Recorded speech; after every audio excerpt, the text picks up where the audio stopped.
Hello y'all, welcome to video 3.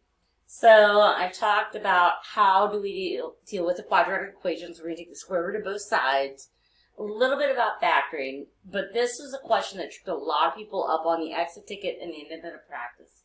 So I'm going to ask you, so I'm going to give you an equation, show you all the work, and I'm going to ask you, why is this not the fully simplified version of the answer?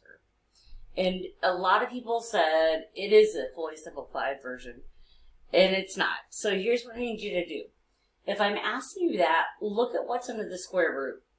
Is there a perfect square we can pull out of there like we did when we simplified monomials? So think about 40. You have 1 and 40, 2 and 20, 3 doesn't work, 4 and 10, 5 goes in 8 times, 6 doesn't work, 7 doesn't work, we've already got 8. So is there a perfect square in here? Yeah, 4 is a perfect square, right? So what I can do is I can break up the square root of 40 into the square root of 4 times the square root of 10.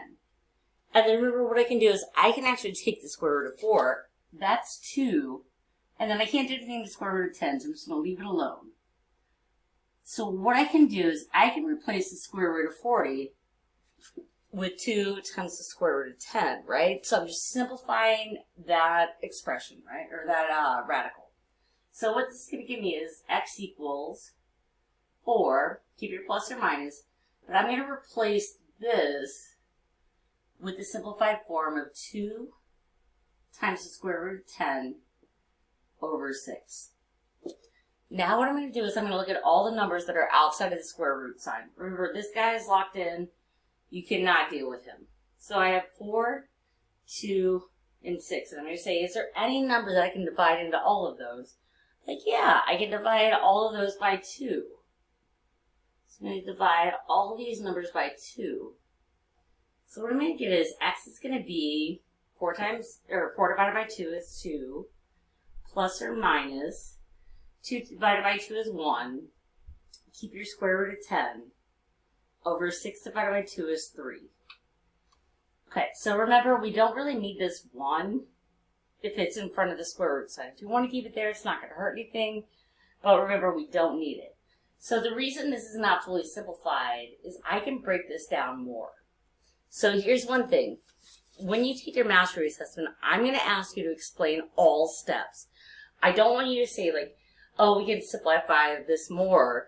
What I want is for you to say, like, oh, we can break it up into 4 and 10, take the square root of 4, and then we can have 2 root 10, and divide all of these by 2.